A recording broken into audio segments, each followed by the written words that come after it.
Bapak Ibu yang dikasihi Tuhan Yesus Kristus, sebulan ini kita terus membahas tentang Hai pria, pengaruhmu bagaimana diperhitungkan Tuhan. Apa yang kita bahas selama sebulan ini? Hai pria, pengaruhmu diperhitungkan Tuhan. Saya yakin setiap kita sudah diberkati melalui firman Tuhan dengan tema ini. Dan saya percaya yang diberkati bukan hanya kaum pria saja, betul tidak? Iya, ibu-ibu dan semua juga diberkati oleh Tuhan.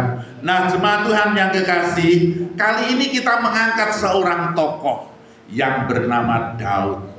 Daud itu adalah orang yang istimewa di dalam pemandangan Tuhan. Mari kita membaca terlebih dahulu dalam Markus 10 ayat yang ke-47. Markus pasal yang ke-10 ayat yang ke-47. Sudah dapat? Iya, kita baca bersama-sama Markus 10 ayat 47 mulai. Ketika didengarnya bahwa itu adalah Yesus orang Nazaret, mulailah ia berseru, Yesus anak Daud, kasihanilah aku. Ada sesuatu yang ingin saya ajak untuk Bapak Ibu merenung di dalam ayat yang kita baca. Apa yang kita baca ini menceritakan tentang orang buta yang mendengar bahwa Yesus lewat di kotanya. Dan ketika diberitahukan bahwa yang lewat itu adalah Yesus, orang buta ini berseru-seru menyerukan nama Yesus. Tapi seruannya dengan sebutan yang unik. Dia katakan Yesus anak Daud. Yesus siapa? Anak Daud.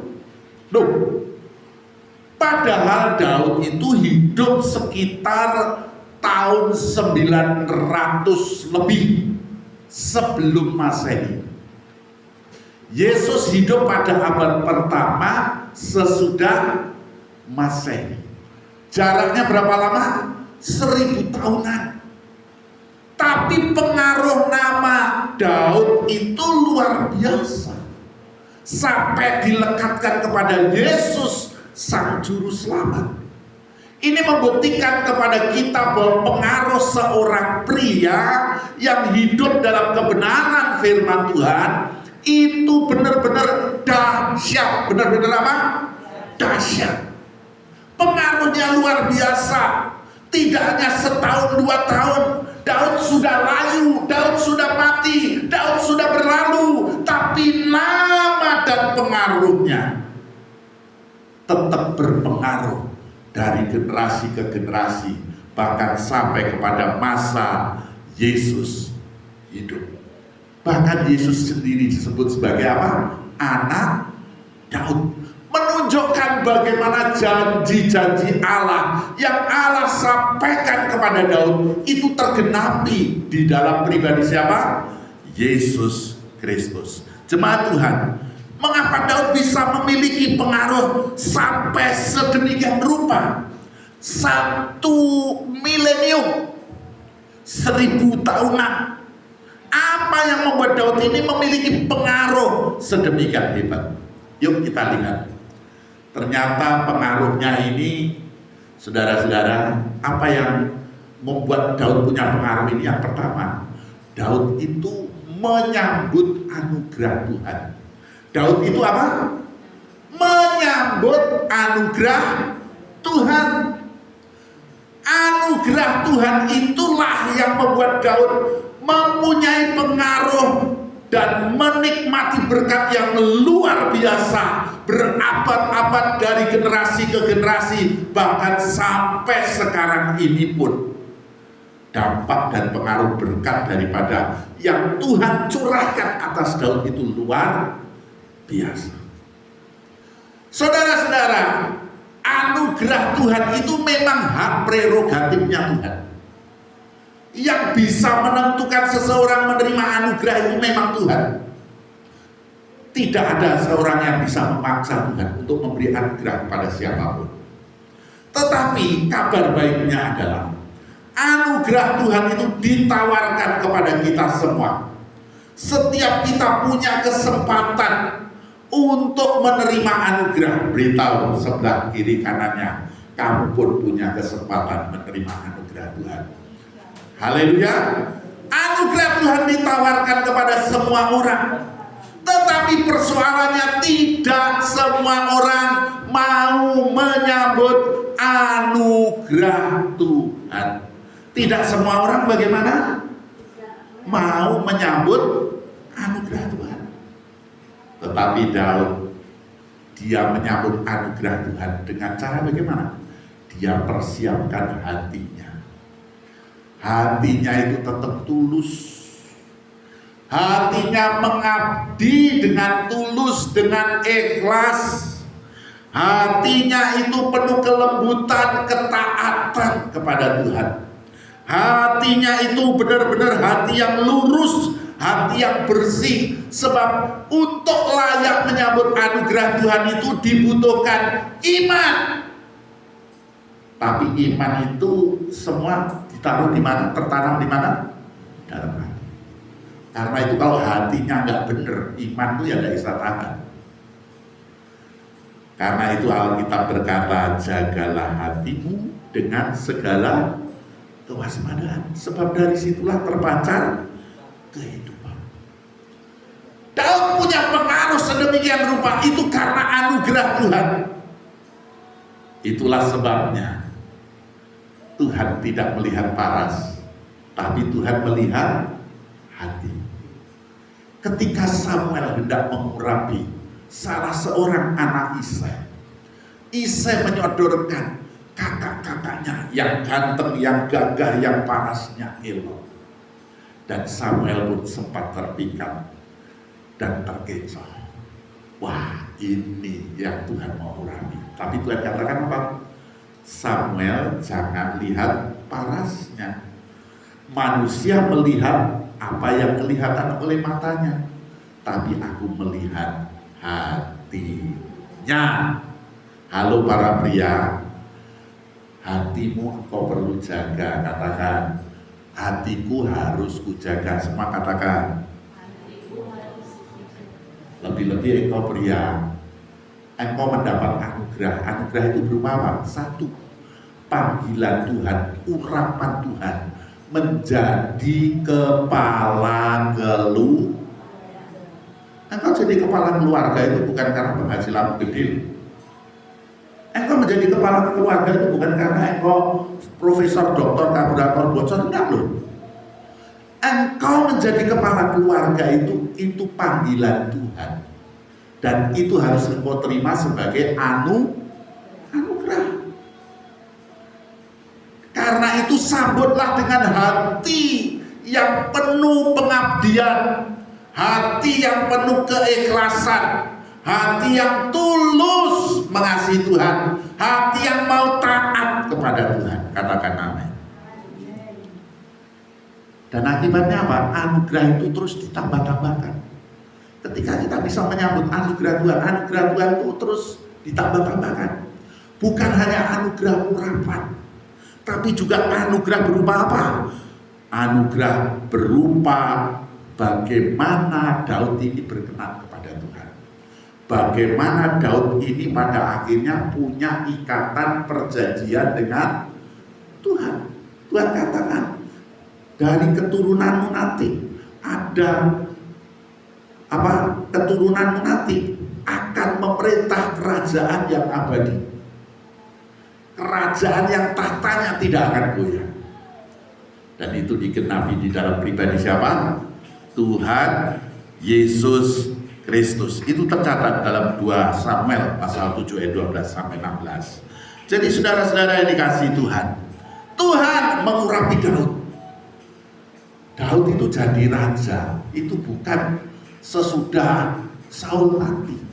Seharusnya Daud jadi raja itu sejak dia diurapi. Tetapi urapan Tuhan itu tidak buat gagah-gagahan. Urapan Tuhan itu justru mendorong Daud lebih rendah hati. Rendah hati. Saudara-saudara yang dikasihi Tuhan, nanti kita mau melihat seperti apa dan seberapa besar kerendahan hati daripada Daud. Jemaat Tuhan yang kekasih, mari kita mau bersama memperhatikan di sini. Ya, Billy Graham berkata, ukuran seorang pria itu bukan seberapa besar imannya. Ya, seorang pria itu tidak diukur seberapa besar imannya. Jujur aja kalau ngomong iman, terkadang saya sendiri sebagai seorang lelaki, seorang pendeta, seorang suami, ya kadang-kala ada titik naiknya, ada titik turunnya, saudara-saudara. Tetapi yang paling penting adalah seberapa setia kita memenuhi panggilan Tuhan. Orang itu kalau hatinya lurus, tulus, dia pasti setia. Dan orang yang setia inilah yang membuat kita menjadi besar di pemandangan Tuhan oleh karena anugerah Tuhan.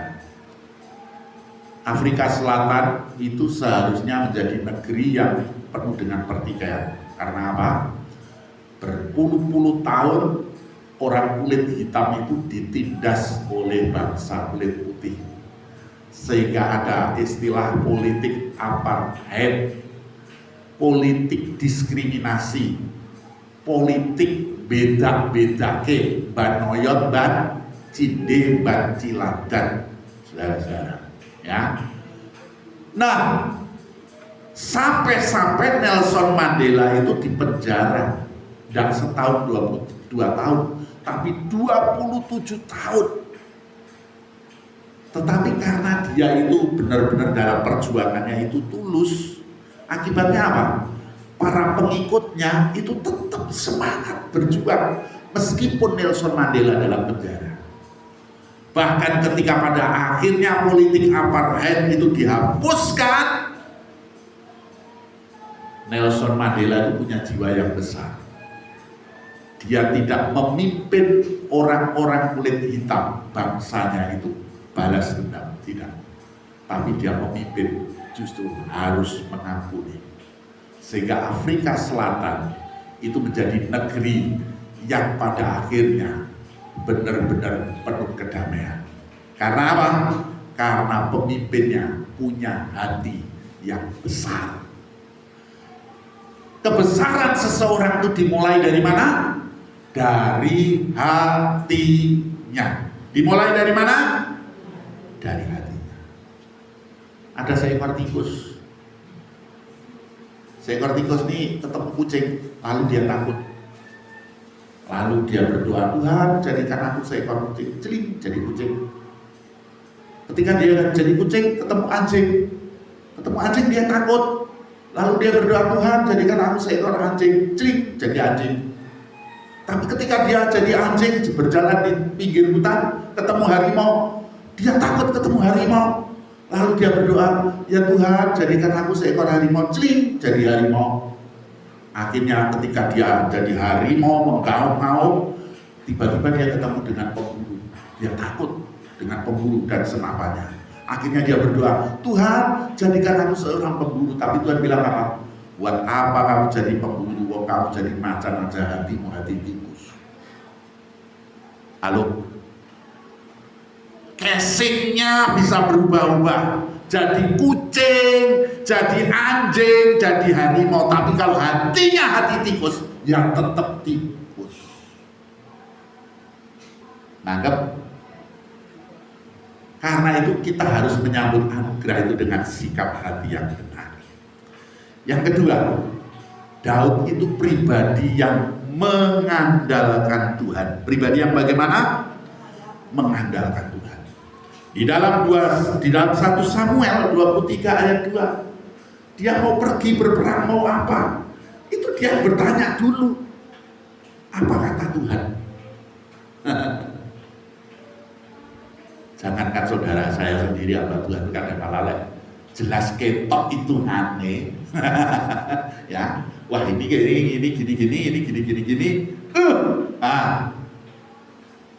Terkadang saking senengnya lupa berdoa, lupa tanya sama Tuhan. Kadang-kadang kita ini ceroboh, pengennya mengandalkan Tuhan, tapi nyatanya yang dijalani mengandalkan siapa? Kekuatannya sendiri. Tapi Daud tidak. Daud mengandalkan Tuhan.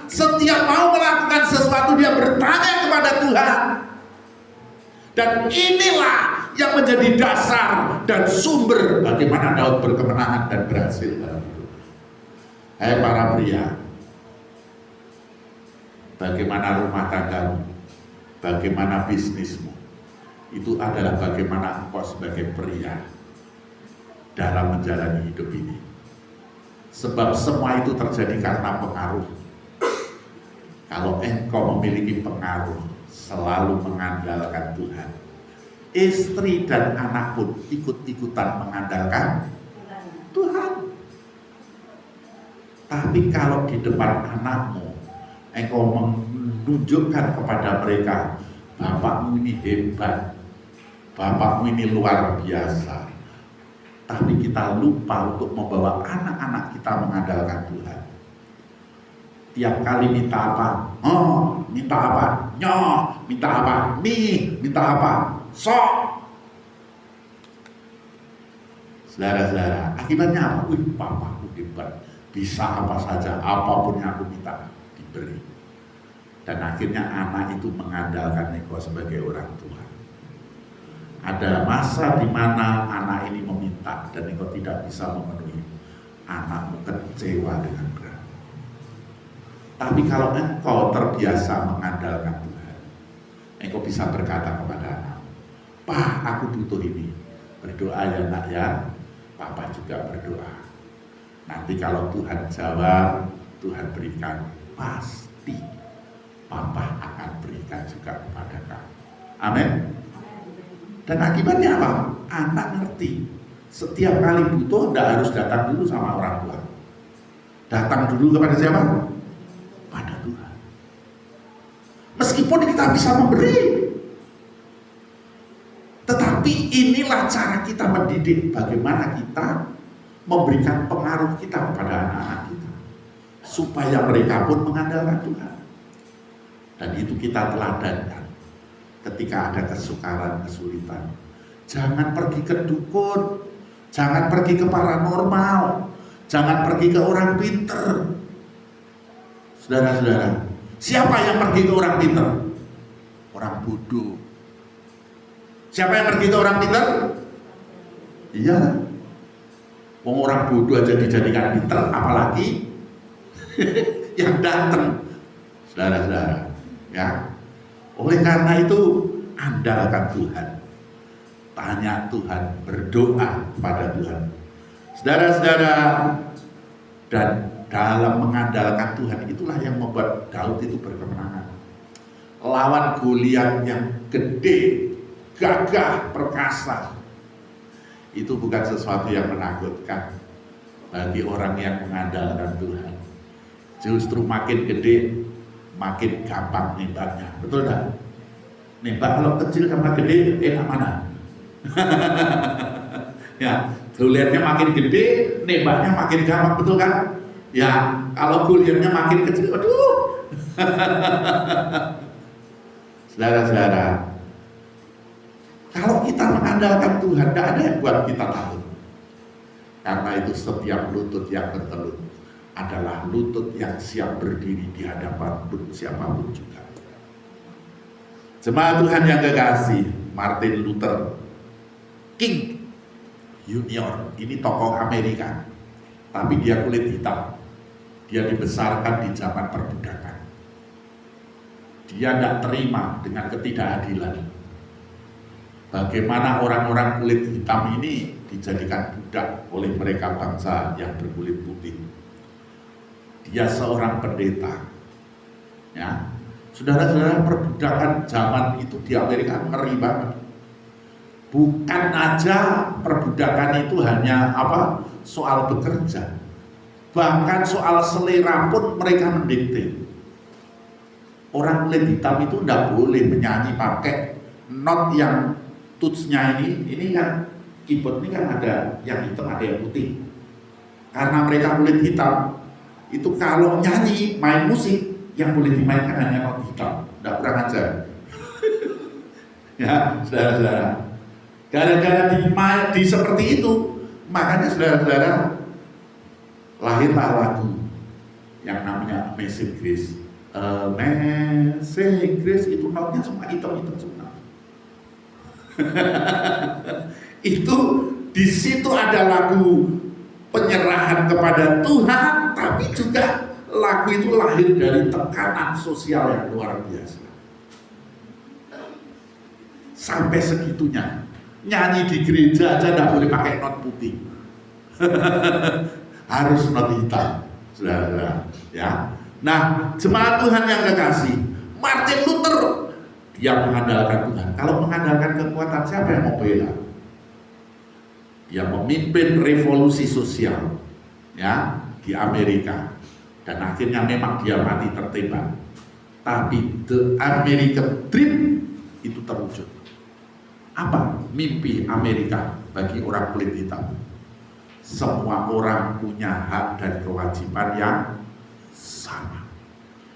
Karena adanya the American Dream tadi yang diperjuangkan oleh Martin Luther Junior tadi, saudara-saudara, akibatnya apa?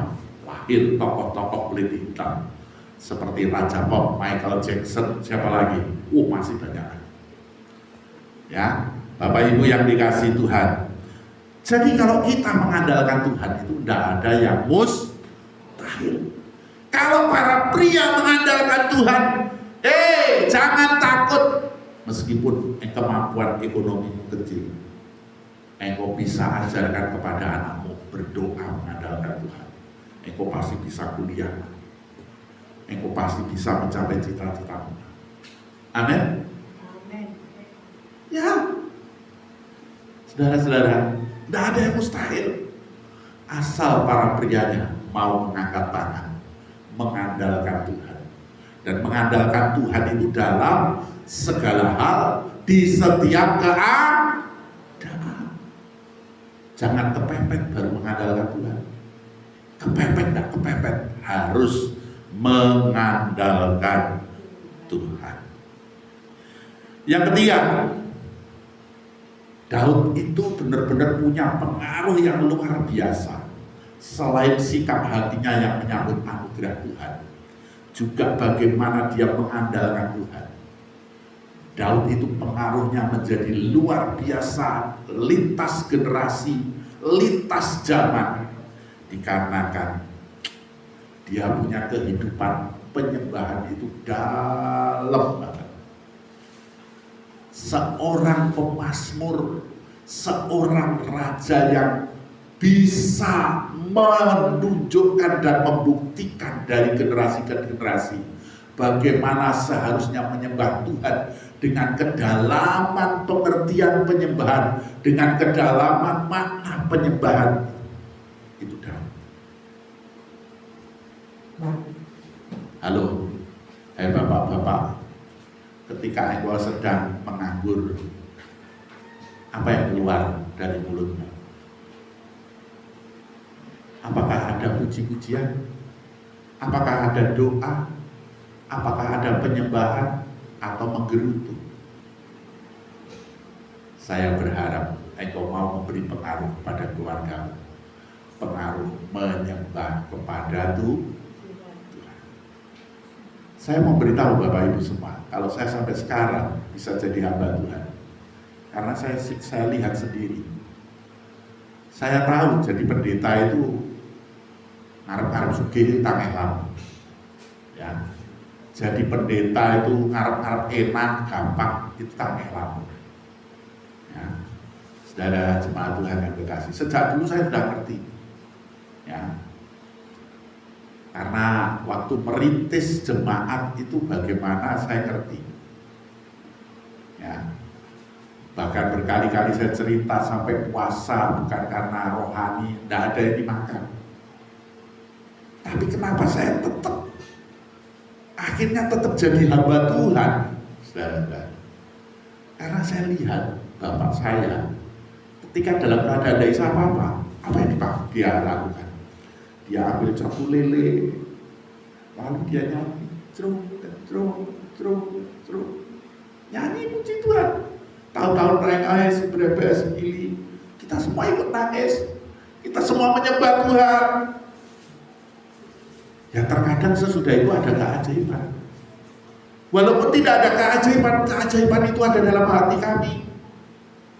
Kami merasa tentram, kami merasa damai, kami merasa kuat, sanggup menghadapi apapun yang ada. Amin.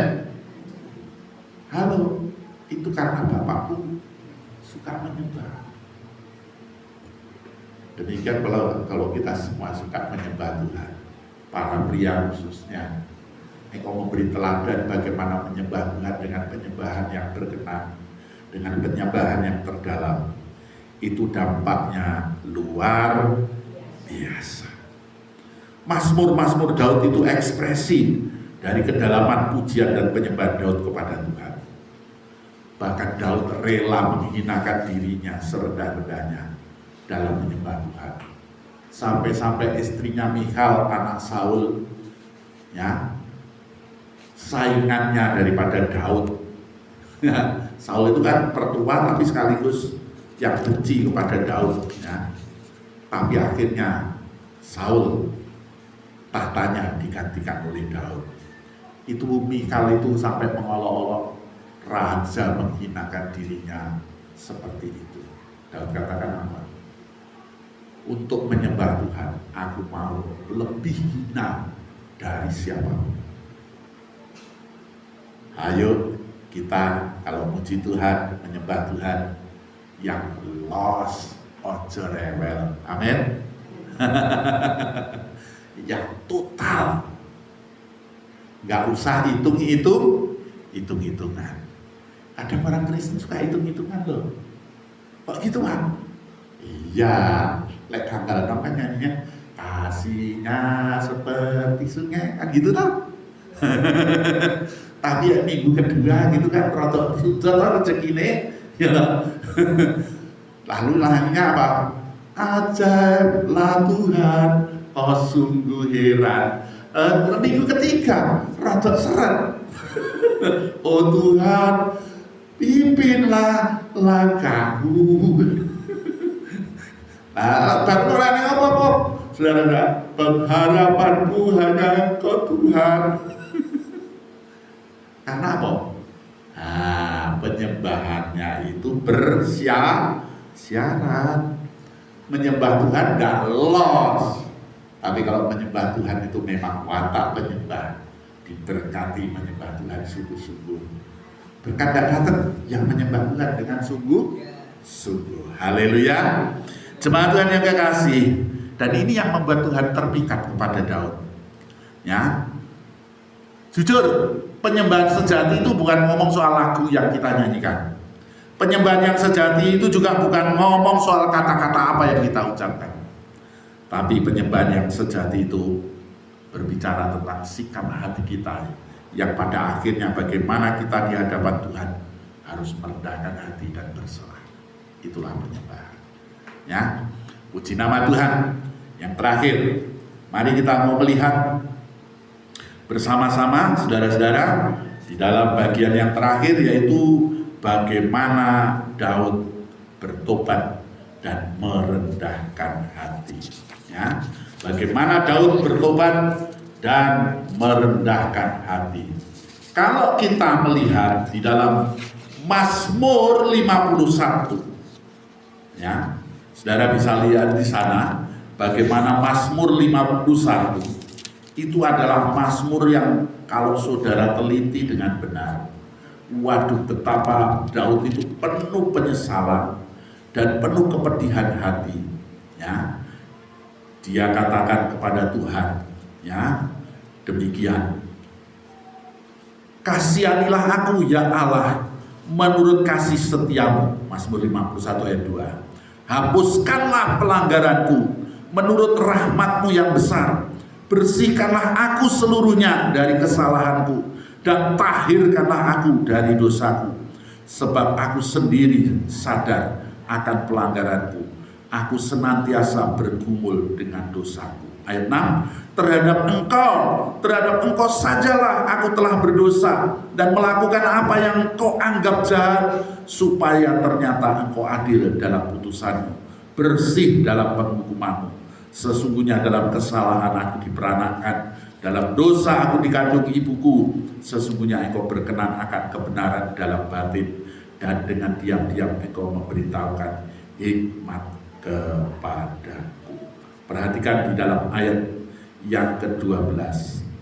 Ya, jadikanlah hatiku tahir ya Allah, dan perbaharuilah batinku dengan roh yang teguh. Janganlah apa? Membuang aku dari hadapanmu, dan janganlah mengambil bagaimana? Rohmu yang kudus daripadaku. Bangkitkanlah kembali padaku kegirangan karena selamat yang daripadamu. Kalau saudara baca seluruhnya dengan utuh, saudara akan menemukan betapa dalam penyesalan dan pertobatan Daud. Karena Mazmur 51 ini diwahyukan Tuhan kepada Daud ketika Daud disadarkan oleh Nabi Natan tentang dosanya, bagaimana dia berzina dengan istri Uria yang bernama Batseba. Ya. Jadi waktu musim perang, semua berperang, Daud enggak berperang. Daud leyeh-leyeh di atas sotok, di loteng. Lalu lihat, lu kayak opo, wong adus. Siapa yang mandi? Batseba. Saudara-saudara, semua dosa itu harus dilawan. Tapi kalau dosa yang beginian, ojo dilawan. Melayu wong. Ya. Semua dosa harus dilawan. Tapi kalau dosa yang beginian, jangan dilawan. Makin mbok lawan, mancep ning pikiran. Makin mbok lawan, kok kroso ning ati. Karena itu bagaimana? Lari. Daud kan harusnya lihat seperti itu kan langsung begini, tapi itu malah begini. Dan akibatnya kepleset, jatuh dalam dosa. Saudara-saudara, setelah begitu Batseba lapor, aku hamil. Legalah, lah suaminya perang kok istrinya itu hamil. Daud ketakutan. Maka suaminya dipanggil, suruh pulang, suruh kumpul istrinya, nggak mau kumpul. Waduh, piye. Akhirnya apa? Daud merencanakan pembunuhan. Semua rahasia, top secret. Tapi jangan dikira tidak ada yang tahu. Tuhan tahu. Dan apa yang terjadi? Nabi Natan mengingatkan Raja Daud, mengingatkan Raja yang tidak bisa mengingatkan orang biasa, mengingatkan orang biasa, weh iki ngono iki apa kan gitu. Tapi mengingatkan raja sampai begitu terus raja marah, hilang gulune.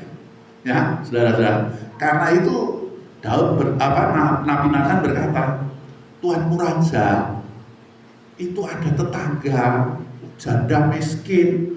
Janda miskin ini punya tetangga itu kaya raya, dombanya ribuan bahkan ratusan ribu. Tapi janda ini dombanya cuma satu. Lah ini orang kaya ini kedatangan tamu. Lah kok tahu-tahu kepengen menjamu tamunya ini dengan merebut domba dari si janda. Diberitahu seperti itu, Daud marah. Siapa itu? Beritahukan kepadaku, biar aku bunuh orang itu. Nabi Natan gampang saja lalu ngomong, orang itu adalah Tuanku Baginda. Wis, ya, wah, Nabi Natan ketika ngomong seperti itu, Daud langsung sadar, wah, ternyata Tuhan tahu. Dan dia nangis puasa.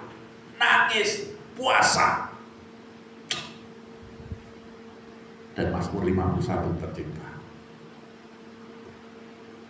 Semangat Tuhan yang kekasih, banyak orang itu kalau ditegur, apa jawabannya? Membela diri, bener enggak? Bener enggak? Kalau saudara dikritik, saudara bela diri, yang ngeritik kira-kira diam atau tambah bales? Tambah bales ya? Ya, saudara-saudara. Wah, Mas Fian ini masa langsung kebaktian tuh sikile dikuanoke, mamane gitu tak? Ya kan? Mas Fian ngomong, memangnya apa kok ya? Nah, ketika ngomong begitu, kira-kira yang ngeritik diam apa balas? Balas. Saya tajem, deyer. Ketika saya tajam, kira-kira Mas Fian dia mau balas? Balas lagi saya nonton. Nah, kalau sudah begitu akhirnya gimana? Modern mu'in. Betul nggak? Tapi coba kalau dikritik Mas Fian, duduknya yang baik ya. Terus, oh ya terima kasih. Apakah ada lagi yang bisa disampaikan? Ngomong apa coba? Yang kritik ngomong apa? Dan sikap yang begini ini loh yang membuat hati Tuhan itu nyes. Ya lewat Nabi Nathan mengingatkan dan Daud itu sadar, walaupun raja dia tidak peduli dirinya raja, dia sudah melanggar hukum, dia melanggar perintah Tuhan, dia minta ampun. Orang Kristen itu apakah cukup dewasa atau tidak itu dilihat di situ loh. Seorang pria pengaruhnya itu positif apa enggak itu yang saat jujur aja loh, kita ini kepala keluarga sing golek pangan ki aku lho. Lah kok iki anakku wani-wani ngene-ngene. Kira-kira saudara, kita sebagai kepala keluarga kan jarang ya ndak bela diri. Biasanya memang ndak bela diri tapi tangannya ngorok. Ya. Tetapi saudara-saudara, lewat Daud ini kita diberi contoh bagaimana ketika ditegur, Daud menunjukkan contoh kerendahan hati yang total. Saya sendiri kadang dikritik sama anak saya, dan jujur terkadang saya terpancing. Tapi dong itu ya saya ngomong, ya udah minta maaf. Ketika saya ngomong minta maaf itu langsung kayak semua itu runtuh, langsung meledak. Nah, saudara-saudara. Jadi kerendahan hati ketika ditegur, bertobat dengan sungguh-sungguh. Banyak orang Kristen itu bertobatnya tidak sungguh-sungguh. Aku ki gelem bertobat soal rokok ini aku ora iso ya piye. Menurut saudara orang begini ini bertobat bener apa bertobat etok-etokan? Wes pokoke ngono-ngono ya wis ora ning iki lho aku iki ora iso. Saya beri contoh. Ini cerita karangan saya. Ya, mudah-mudahan enggak dianggap saru. Saudara-saudara, ada vampir. Tahu vampir? Vampir itu makhluk penghisap darah. Ya wujudnya manusia gitu, buatan ayu gitu. Tapi nanti lenong itu langsung lehernya dicecep di film-film tuh loh. Ya, nah, ada vampir. Vampir ini ngomong sama Tuhan, Tuhan, aku bertobat, aku pengen jadi kayak malaikat. Tapi aku masih suka menghisap darah, boleh enggak? Nah, Tuhan diajak ngomong begitu, akhirnya apa? Tiba-tiba si vampir tadi, ting, jadi putih semua kayak malaikat. Tapi karena suka menghisap darah, jadinya softtek.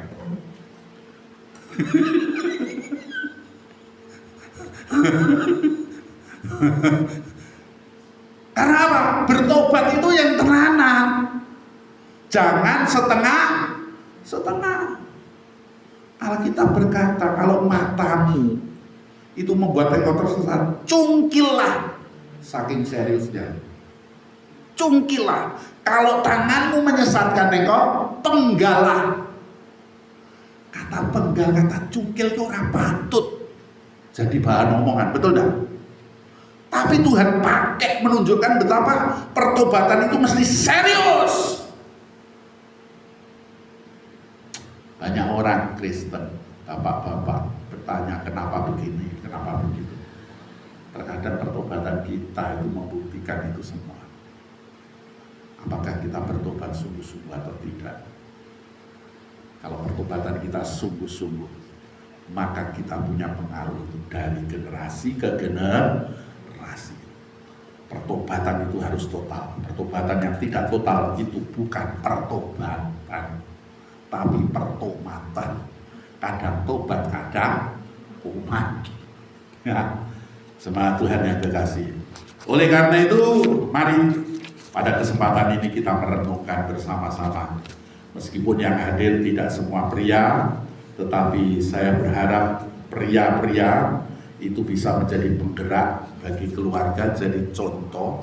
Dan ibu-ibu tolong semangati suaminya betapa memang tidak mudah menjadi seorang pria. Hari ini kita diajak Tuhan untuk merenungkan hidup itu bukan sekedar soal bernafas lalu berhentilah menjadi mati. Tidak. Hidup itu bukan hanya sekedar soal bernafas, tapi hidup itu soal bagaimana memberi arti, memberi makna di setiap helean hembusan nafas kita. Ya, karena itu pengaruh saat kita bernafas, apa yang kita lakukan, seberapa jauh dampaknya, itu jauh lebih penting. Karena itu membuat hembusan nafas yang kita hirup dan hembuskan itu mempunyai nilai dan pengaruh yang dampaknya luas, bahkan sangat mungkin abadi. Oleh karena itu tubuh boleh rusak dan layu, tetapi pengaruh hidup kita sebagai orang benar, mari kita pastikan untuk benar-benar tetap abadi dan tidak boleh berlalu. Tuhan Yesus berkati kita semua.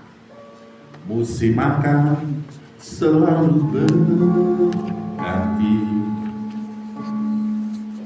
kasih Tuhan tetap abadi.